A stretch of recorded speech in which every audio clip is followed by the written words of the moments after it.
This is afternoon programming with L.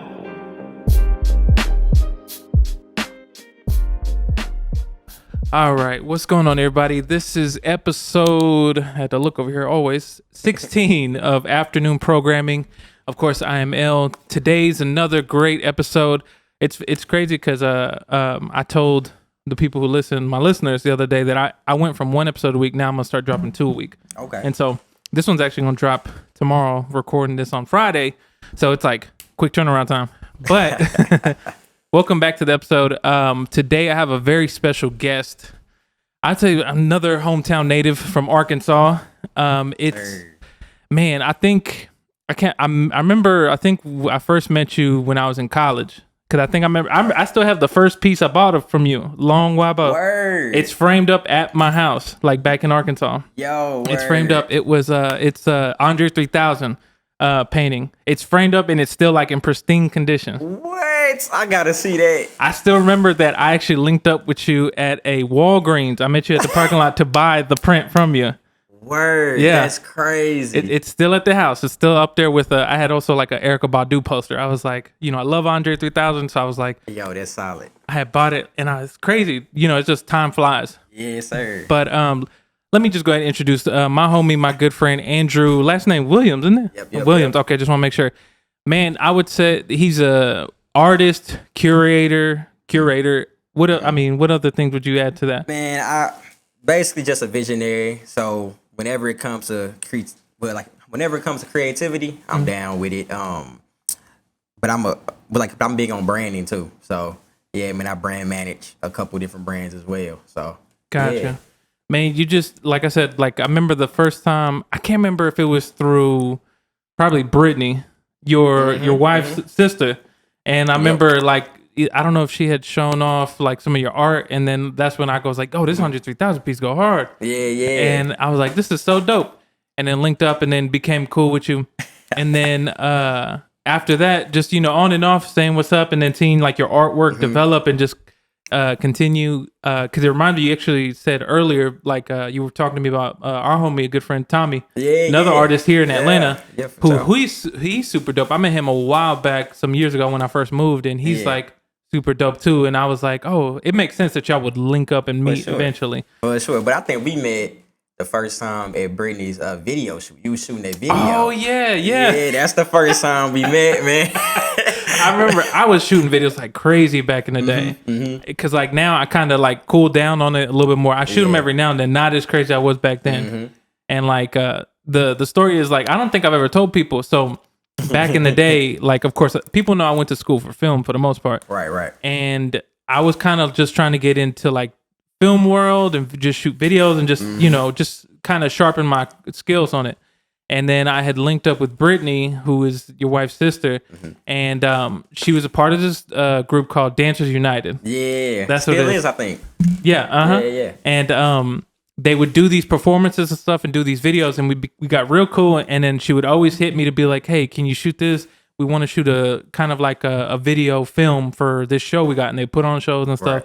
And it was just crazy, man. Crazy. Because like that feels like forever ago now. Yes, sir. Probably about 6-7 years? Yeah. Something like that, yeah. It's crazy, man, how time flies like that. I wanted to ask you, so then, of course, from Arkansas, what part of Arkansas were you from? Little Rock, of course. Yeah. Little Rock. How did the journey first start in you getting into art? Man, I've been doing art since I was literally a kid, but it's been off and on because I was always an athlete. So I always played basketball and baseball. Yeah. My whole family did. So when it came to high school, I had to figure out what was going to happen next, which is I still want to play sports. Yeah. But my mother, she told me to just check in the art, just like tap into it. Because my senior year, I was in like all AP art classes, just by default. So, everything just happened the way it happened. And I fell into the art. Was supposed to go to school. Certain things kept me not from going to school. And then, social media came about heavy as far as really like, but understanding other people's careers and how it's moving. So I realized it's like, I don't even need school to necessarily do what I'm trying to do. Because I saw other people doing what I wanted to do which is at the time was tattooing. Wow, for real? Yes, sir.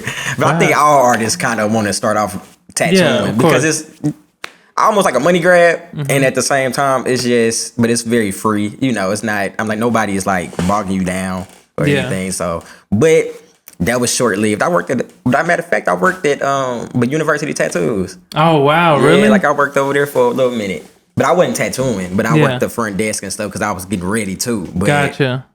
Yeah, got that pretty quick. Gotcha. So then, when you say that you kind of started art, like even when you were young, is it just something that kind of felt right to you? Right. And so it just clicked with you. So it was that in sports. That in sports, yeah, and it was just always just something on the side I do. You know, in elementary, other kids think it's cool. Yeah. Got to middle school, it wasn't necessarily so cool, but I was still doing it. Yeah. And then high school, I fell off a lot because I was actually like really into sports, but I still had all the classes, so I had to do it for homework and things. It wasn't something freely I was doing at home, but I had to do it at school. And my teachers and things, they kind of pushed me to like, you know, try to take this serious. Yeah. So my senior year, landed in all these AP art classes. I'm like, okay, maybe so. And, you know, later found out how to go about it as a career. Was back and forth here a lot.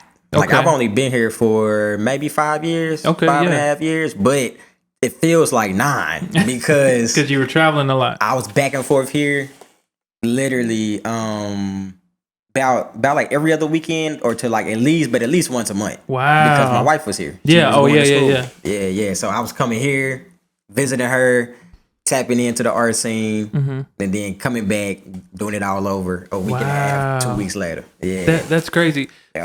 So then what sports were you playing that were kind of like you said you had that moment where kind of sports took a little bit in the front? High school, it was 1,000% baseball. Baseball, you know, baseball takes up baseball players' lives. Of course. Like it's not like the other sports. It's like either you in it or you not. Yeah. So yeah, man, I was deep into baseball for sure. Did you ever have a moment where you were like, maybe I could do this? Where you were like, maybe I should put my all into baseball? Oh yeah, for sure. I thought I was going to the MLB. What you mean?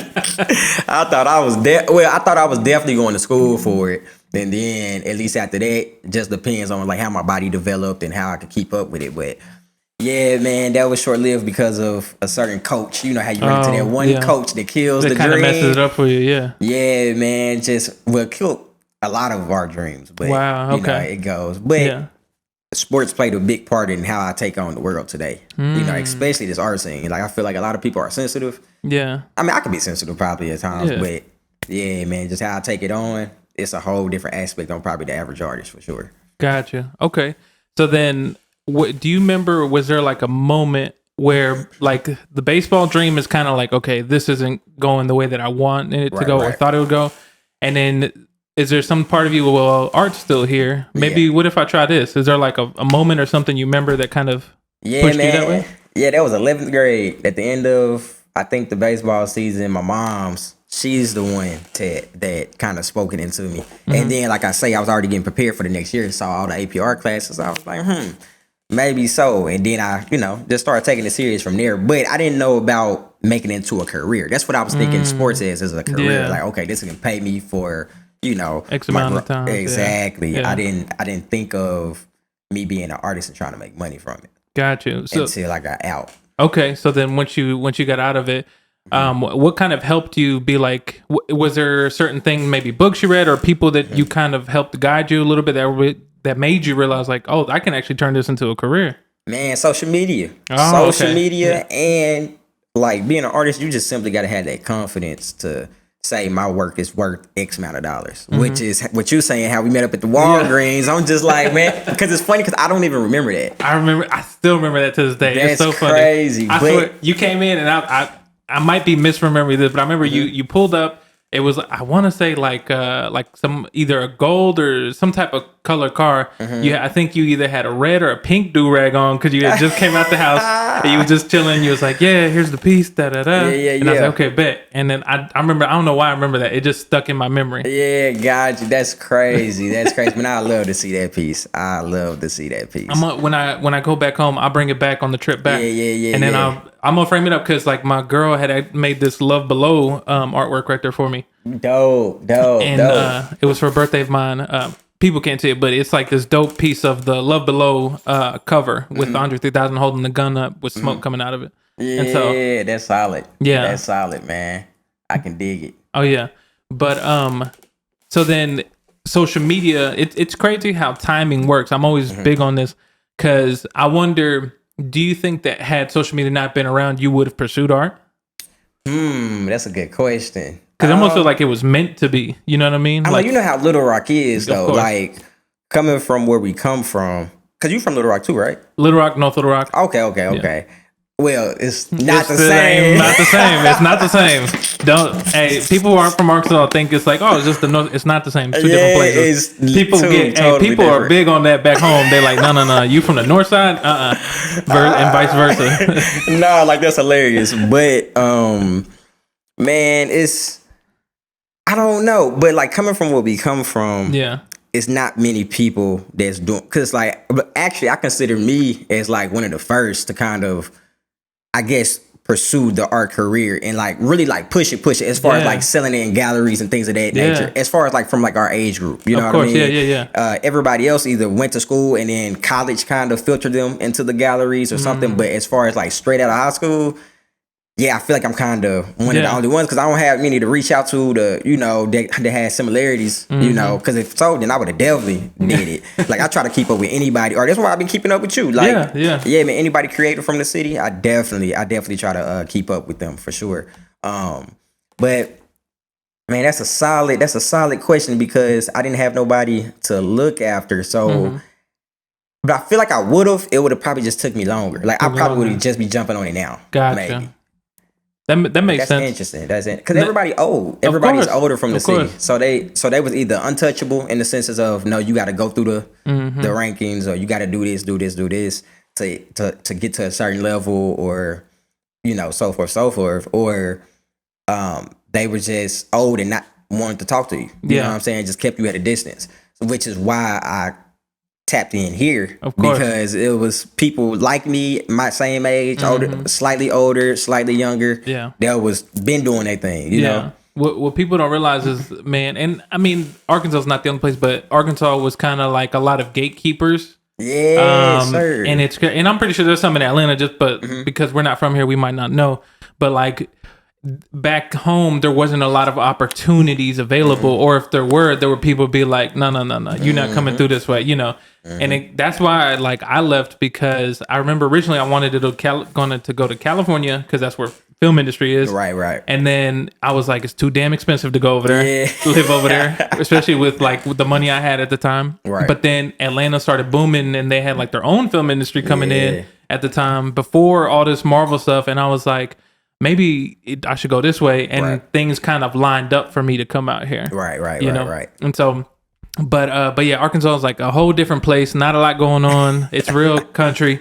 And but there's a lot of people who are chill, and there's a lot of great talent out of Arkansas. Well, it's changed now. Now it is a lot going on. Okay. But if these things was going on before I left, well, I definitely would have still left. Yeah. But if these things were going on before I left, I would have been tapped in a lot more there. Because now when I go back, I kind of feel like an alien, but in a sense, I feel like I don't know the people in my city. Yeah. But when I was there, I was trying to get these things that's going on now going, but nobody really saw the vision for real. You know, everybody either felt like they couldn't do it or just didn't pursue it how I would have wanted to pursue it. Because when I think of something, it's like, I got to make it happen tomorrow. You know what I'm saying? No, definitely. So then, okay, so let's backtrack a little bit. So then social media is here, and it's like, you know, is it kind of like, what's the first social media that you started promoting art on? Because we come from back in the day, like MySpace. Right. But it was definitely IG. IG, of course. Okay. IG, because it's funny when you were saying that, I remember how IG used to look like before how it looks all nice and sleek now. And I don't know, you look at these old pictures and you be like, damn, it used to look like that. It looked more futuristic back in the day. Right. Exactly. Yeah, but it was definitely IG. And that was before you can filter it from IG to Facebook and Twitter or whatnot. But back then I was kind of heavy on Twitter. I don't use Twitter at all no more. Wow. I probably have 90 some followers on Twitter. I don't use, I mean, I still filter things through just because, but I'm not on there at all. Gotcha. So then this actually brings me to like a question that I had popped up today. So, from when you started to where we are now, now we're actually moving into a newer space, or maybe it's been here, but it's just now getting the notoriety, but like NFT art and like art like that. So I got a mouthful. Yeah. So how do you feel about that? Like, how does that make you feel? It's dope. It's just, you just gotta develop with the times. So if the art changes, you have to change, that's who I am with graphic art. That's why I dug deep into graphics, because I felt, cause like in high school and things like that, like I used to be pastels and then like charcoal and things like that. And then right after high school, I moved into, I started paying more attention to the acrylics and oils, but I left all of that alone and just went 1,000% in graphics because it felt good, like we were saying. Okay. So like now developing with the NFTs, it's like I've already been doing it. So now it's just simply just uploading it. Gotcha. I haven't uploaded anything yet. Okay, I was about to ask. But I got like 2 projects that I've been like sleeping on. One of the projects I'm in talks with some people. Yeah. The other project I've kind of just been sleeping on it for a while, just trying to figure out, because the NFT world it's a game. Okay. A lot of artists, they just upload work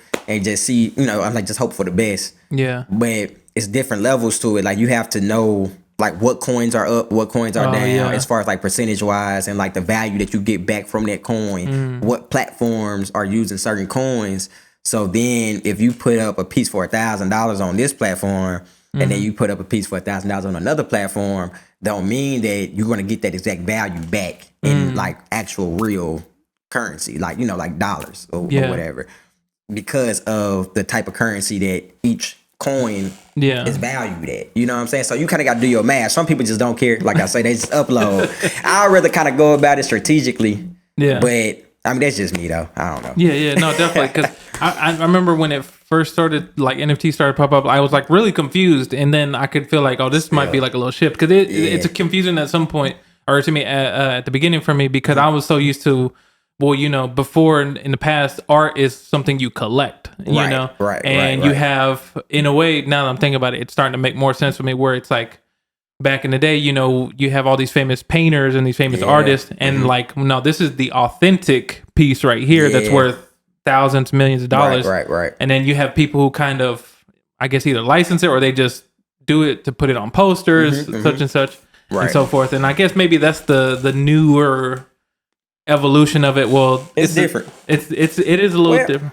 Well, it's different, but it's actually mirrors the real world too. So basically, just the NFT where all they doing is just getting work and trading it almost immediately, unless they got it for a crazy amount of like money, and they can't necessarily get it off, but they waiting for that high dollar, so it's worth the wait. But that's technically how it is in the real world. I mean, if you was to buy a Hebrew Brentley piece tomorrow and it's worth X amount of dollars, I mean, if you had it and somebody saw it over at your house for an event, whatever, or a museum asked for you to use it, so forth, and they wanted to buy it from you, and it's double the worth. I mean, would you not sell it, or would you sleep on it? So now that brings up the talk of, how do you feel about the work? A lot of people say, well, if you bought something, then you keep it and you hold on to it, or you just pass it down. I respect all of that too, but the reason why the art world is so high in demand, as far as like just the value of it,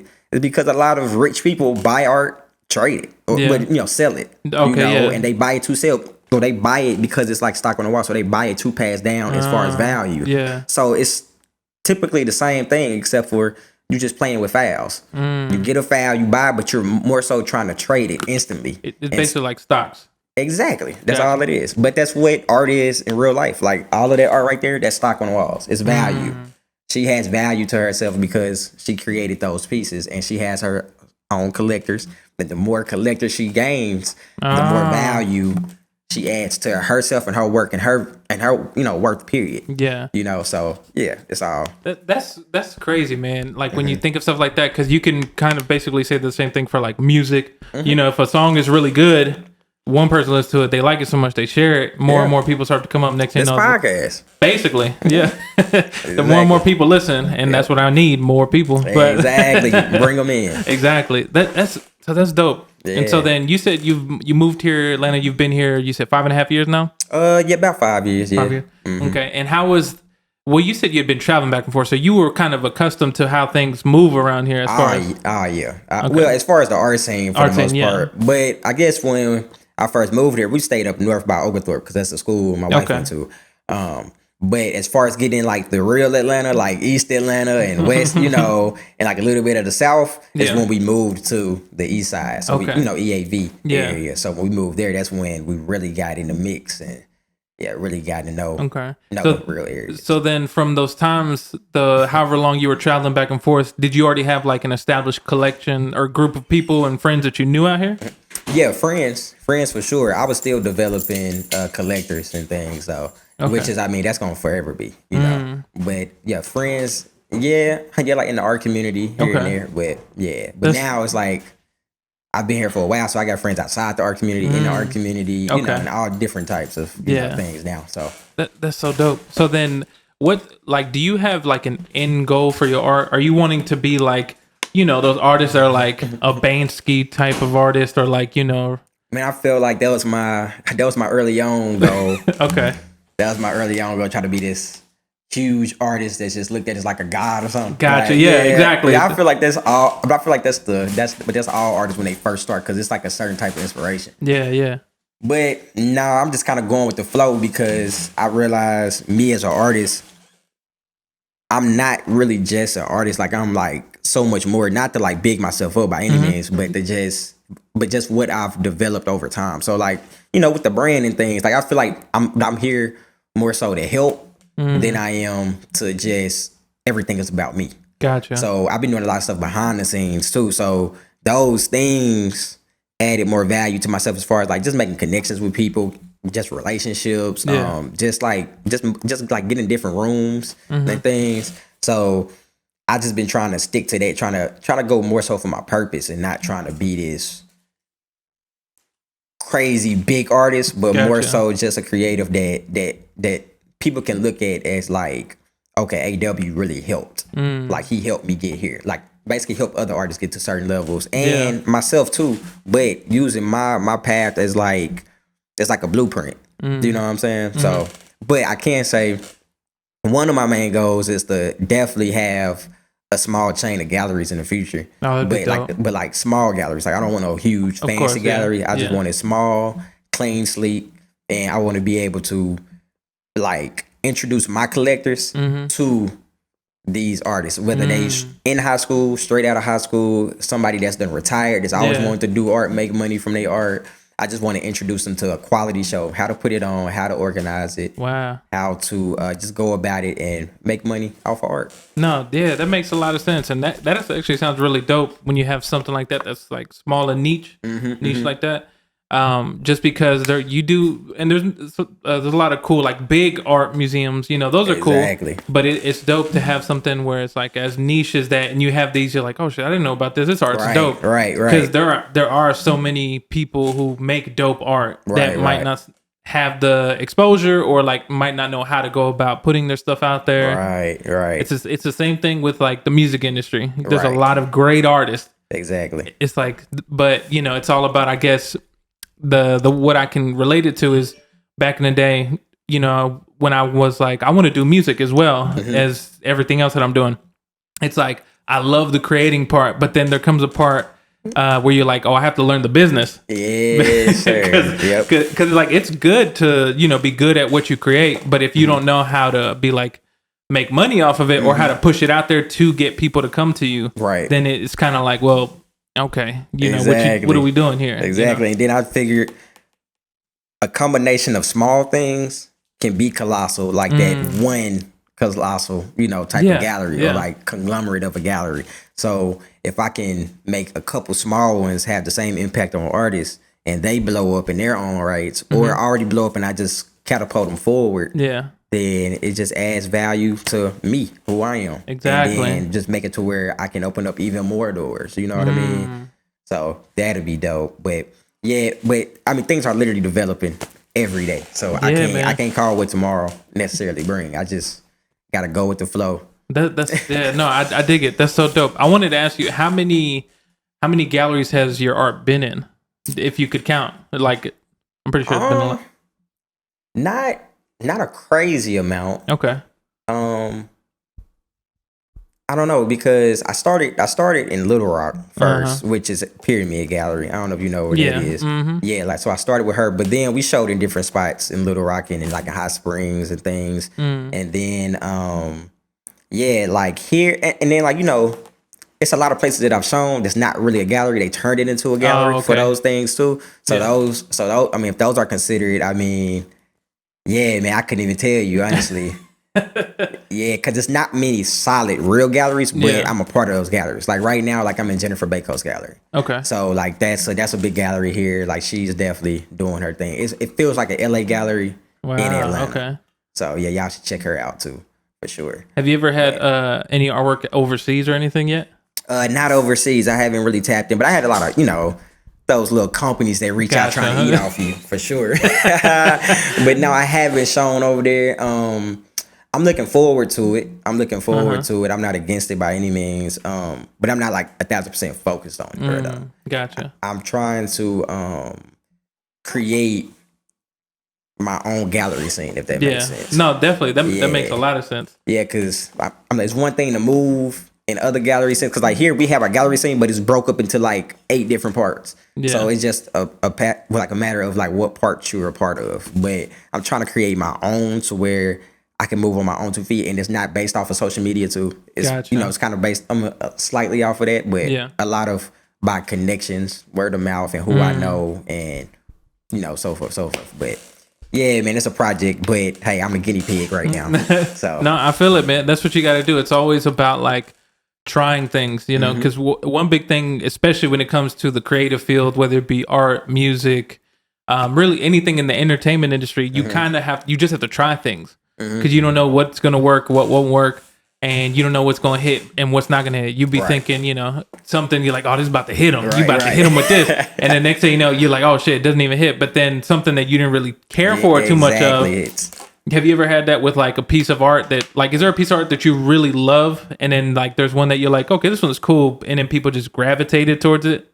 I have a piece right now. It's hanging up in my house that I just knew was going to not necessarily change the world or nothing, but I just knew the show that I showed it, where like presented it, and I just knew it was going to be one of the first ones to go, and it definitely didn't. It's still, like it's hanging in my house right now, but I pretty much have confidence in all the work that I put out. I'm not one of those artists that like look at work, stretch it, and throw it away. Gotcha. But me as a graphic artist, I don't delete anything. I just keep it. Okay. But normally, if I created it, I felt good about it. If I didn't feel good about it, I probably wouldn't have went about it, if that makes sense. So that's kind of where I'm at. But I don't have any, well, like, I guess at the very end, after getting the work printed out, framed and things, I guess the frame and display can maybe like change how I feel about it, as far as put this piece over another piece maybe, or even size. Wow. Because if I get a piece that's bigger than one of my other ones that's more of a smaller piece,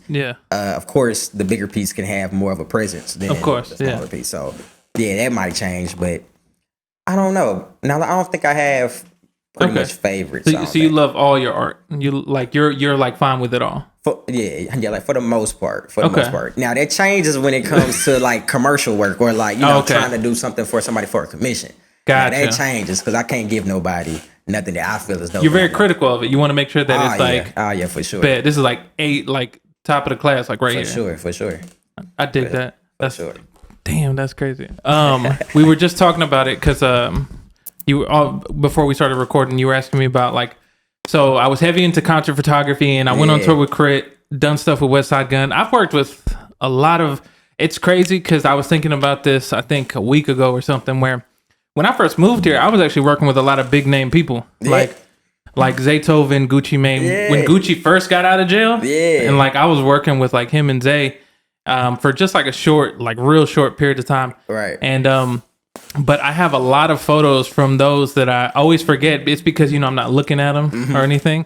And then and like I think I was going through a period back in the day where I was like, I hate my work, and then I just deleted my Instagram, then brought it back. And then I started to post some stuff back. And then you were going to say deleted the work. No. No, don't do that. No. I have all my work like on my hard drives backed up and everything. So, but But you showed you the West Side Gun joint. I shot. Everybody knows. I think for the most part, listen. I shot Supreme Blientele and then 2 other covers, and his most recent cover for his project. And the way that it came about, you were asking me how it came about. Right. I had just gotten off a tour with Crit and a homie of mine, DJ Kerosene. Yeah, Kerosene. Oh, you know Kerosene? Yeah, I fool Kerosene. So shout out to the homie DJ Kerosene. For sure. He at the time I didn't even know who West Side Gun was. This is before he got to where he is now. Right. And he was like, I think I was taking a break from photography because being on tour kind of wore me out from constantly creating. And like randomly, like I want to say one night or like it was afternoon, he was like, "Yo, I got my homie West Side Gun, who he's trying to shoot a cover for a project." And he's like, "Are you free?" I told him, you went with Crit, and I was like, "Yeah, I'm free." He's like, "I'm gonna send you his number, and he's gonna hit you." Connects. Yeah, and then he connected me, and then we went to this hood part of the city, like this real on this little bando, and I was like, "Cool, who's West Side Gun?" I looked him up, and I was like, "Okay, he's got a little tracker." I didn't know who he was at the time. Yeah. And met him, linked with him and a few of his other people that were real cool. Right. And shot the cover there. It was so funny because he was like real cool. He was like, "Yo, I got this like AK-47 right here." And I was like, "That's probably real." Yeah, that's what I was about to ask. I was Was it like, real? No, it was real. Wasn't his, no comment. But he was just like, I want to do. What he did was he's very big into fashion. Oh, yeah. And he had this what was it?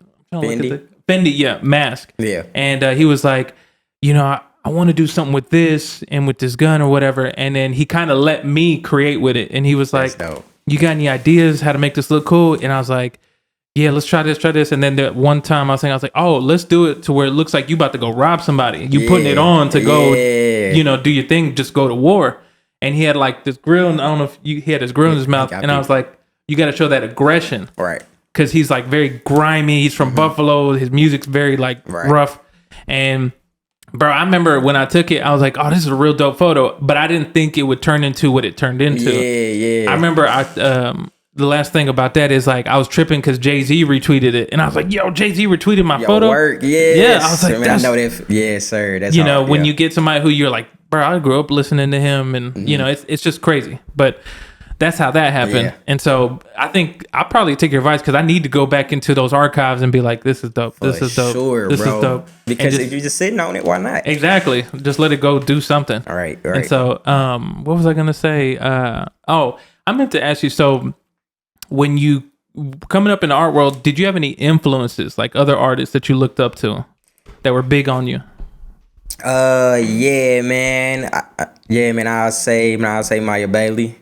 Okay. Was one of the first. But like Hebrew Brentley, Paper Frank, those were all people who I felt that was tangible, who I can actually touch. Okay. But it's older artists and things, I'm like the basics, but I'm not one of those ones that just know every single artist, like in history and then just say, "Hey, I just want to be like them." Yeah. Definitely not one of those. But and I'm more about our times too. Like I understand history, but I'm more about our time. So I look at my peers and things as like goals. Well, like not goals, but just like it's like definitely inspiration and people who I can, contact and big up for them and want to meet them and learn from them. Like I don't always have to learn from somebody above. I can learn from you too. Just how we talked about the boards. Just learn all the time. So yeah, man. But like I say, my friends. Gotcha. Just friends of mine. Like like Tommy and them and things of that. Or like people. But Coco. I don't know if I know Coco. Priest, she's a photographer too. I tried to link y'all one time. Did you? I think like a while ago. Because y'all both, on the same level as far as photography and things of that nature. So, and I'm, again, like I always say, I'm always trying to help, always trying to link other artists or just people in general who can both benefit from each other. Yeah. So, yeah, man. I say, really just friends and people who I, like I just named out. And then like Corey Davis and them and things like that. Because that was Atlanta to me before I moved here, Wow. But now I just know so much more. So now it's, D.L. Warfield, the Fahamus and, Goldie Gold and, all of these people. And like I actually know them all too. So that's dope. So they, all were tangible and things as well. And yeah, man, those are people who I can actually reach out to now, who Gotcha. will give me word of advice, critique my work, or just put me up on game on what I could do next, or so forth, so forth. So yeah, man. Okay, and I want to ask you because you had just mentioned it, just like about critiquing your work. Are you very like that Erykah Badu quote? She's like, "I'm real sensitive about my art, like very sensitive." Were you? Was it like that for you in the beginning, where you were kind of like, or were you always open to like criticism or from other artists, or like people in general? I mean, I can say I'm kind of like that now. Well, kind of sensitive a little bit now, I guess you could say. Well, but like if my wife was here, she'd be like, he's sensitive, because my wife is like probably my hardest critique. Wow. Like she will. Yeah. She'll just let me know like I like it, or like she don't. Okay. But I be feeling some kind of way, but I can't, because I'm like, you see what you see, you feel what you feel. Exactly. But the goal is for everybody to feel how you feel as the creative. You know what I mean? So maybe I just didn't do my job, and I got to get better at it. But sometimes, I mean, like an art piece can be a lot like an album. Like I might take from an album something that you might not take from an album. We listen to the same exact album. Yeah. But like that's how a piece is. Like, because I've literally heard people look at my work like I'm just sitting back. They don't even know that I'm the artist. I'm just listening. They not critiquing my work, but they're telling each other what they think the work means. And I'm like, either they both wrong, or one person might be wrong, or technically sometimes both of them might be right. It's just kind of split down the middle. But it's just interesting to hear people, take in the work and critique it. But I mean, I haven't gotten any hard critiques from anybody really. It's one, I can't think of his name right now, but it is one artist.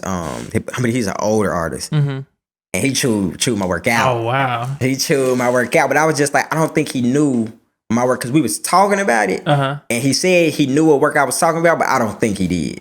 So he wasn't standing in front of the piece. Got you. Okay. But I just took it on the chin, just let him say what he's said. But I was just like, I don't think he's talking about the right artist. But oh wow. But I mean, hey, sometimes you get that, man. Sometimes you get it. It be like that sometimes, because like I know I feel that way about like photos that I've taken, or like music that I've created, and things like that. Because I know, especially, it's just I don't know if it is. I would assume it's for you the same way for you as it is for me. Where sometimes maybe it's a lot of feeling into it. Yeah, for sure. I wouldn't say you just go, I'm just gonna, like, the way that you create art. Do you create it more so like I'm feeling this type of way, and then just kind of you let it come out, or do you have an idea going into it? I have an idea going into it, but it's based off of feelings though. It's based off of what I feel. So like if I'm the simple emotions, happy, mad, sad, or whatever, I mean, I will go about it a certain way, but it's a thought behind something. Like maybe something happened that week that caused me to feel a certain type of way. So then I approach it that way, So it definitely starts off maybe with emotion and then goes into an actual vision. Gotcha. That makes a lot of sense. I know it's like that for like music. When I play the piano or something like that, like if I'm feeling emotional, I'm about to get in there. I'm trying to make people cry. I'm trying to get people like, hey, this is how I be feeling, Right. Or if I'm in a good mood, or if I'm in a hype mood, it kind of goes that way. Because like there are times too where like, and I feel like every artist goes through this. Maybe you as well, where you ever have those days where you want to create, but nothing is coming out, or maybe you just don't enjoy it as much? Yes, for sure. That's mainly when I'm doing like commission work, maybe. Haven't really had that much so working for myself, but over the past 2 years or so, I've been doing a lot more commissions than I have created for myself, like way more. Oh wow, than normal. Okay. And a lot of that had to do with the pandemic, and things. But but I could definitely go into those modes. Do you ever have it to where like it's like whatever you're creating is just not coming out the way you want it, and you're like, okay? Because some people, like for me, for example, if I'm ever creating, like playing the piano, or if I'm trying to make some sort of song, it's not coming out, I'm like, I'm gonna take an hour break or something, step away, and then come back. Oh yeah, like. But it's just like playing a video game. You can't pass that level, so you got to go have a snack, then come back. You pass it with ease. You're like, man, what's really going on? Exactly. But yeah, I definitely had those moments. But social media did that for me. Like social media kind of drained it for me, because it's like it started off natural where you just want to show your work, and then you start feeling yourself kind of trying to keep up with showing your work every day or showing the process every day. So then you start like showing them your actual process instead of showing them the finished piece. And then it kind of became like, man, I'm doing this for y'all. I'm not even doing this for me no more. Wow, yeah. So then that's why I pulled back from social media a lot and stopped showing myself a lot, and just kind of just started showing my regular life. Yeah. But yeah, man, kind of started feeling like I was working for IG instead of me. Wow. That actually, man, I'm glad you said that. That makes a lot of sense because like I've had that where like social media will just pull you in. You know, it'll pull you in and it'll distract you from a lot of things because like it'll keep you from doing the thing that you love doing. Yes, you know, if you're not careful and you're not like strict on yourself. And so like, you know, I have like you have an iPhone too, right? Yeah. The iPhone. So like I have that little time limit set. So I'm like, okay, every day I can only get on for like an hour or two. Gotcha, you know, I got to get in and get out. Or I can only get on for however much time.